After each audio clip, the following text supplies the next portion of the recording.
Life. I just want to make a quick update on the nursery. So now it's Easter weekend. Finally we've got a few good days and I've taken the opportunity to tidy up the nursery, finally getting around to it. And so I want to show you guys a lot of the plants that I've lost, especially due to the drought last June. So here's our own little nursery at our house, which we use basically just to establish new gardens quickly, so that we have a lot of plants ready to go once we get the opportunity or another little space. And as you can see here, there's quite a few bits and pieces here. It's all a little bit untidy at the moment, but we're getting there.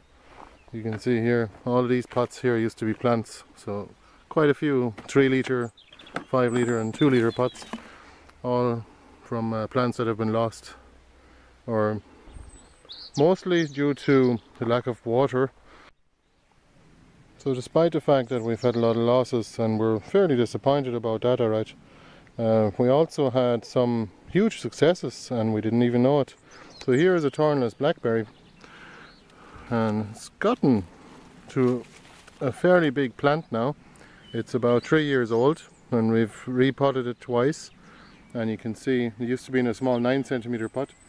Now it's in about a 5 litre pot, but it also has rooted to the ground, and it has tip layered all over the place, all around it. So here's the result: a whole pile of thornless blackberry plants. How awesome is that? Check it out. There's a plant. Here's another one.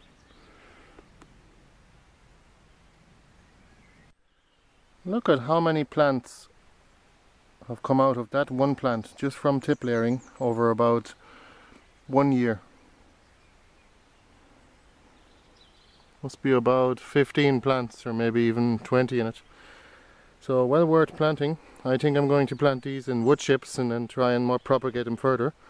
Definitely possible. Here's a few rhubarb plants. These are Glaskin perpetual as well. That's our no favourite variety of rhubarb. So we're not really sowing any other varieties anymore, because this one you can pick any time of the year, which makes it excellent for, and a lot more useful and versatile as well. But point is that you can't keep plants in pots forever. As you can see here, the soil will be depleted eventually of nutrients and it'll dry out and kind of get dusty.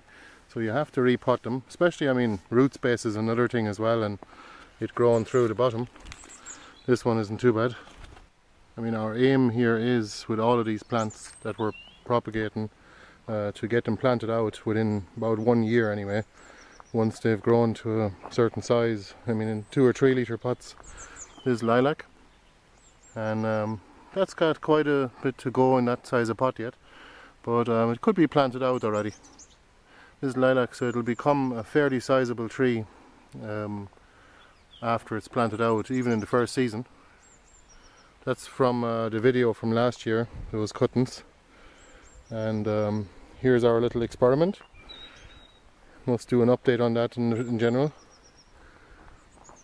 The tuber grow challenge. Here's already a Jerusalem artichoke popping through.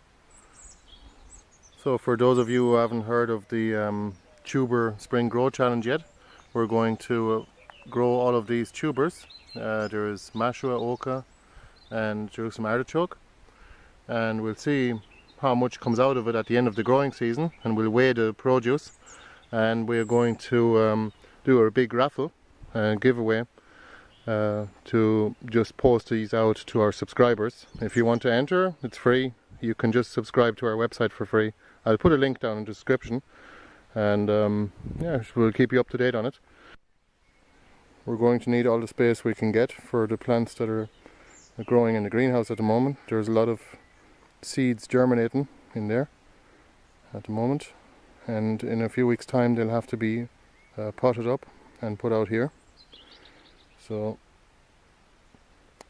that's all there is to it for the moment. Thanks for watching.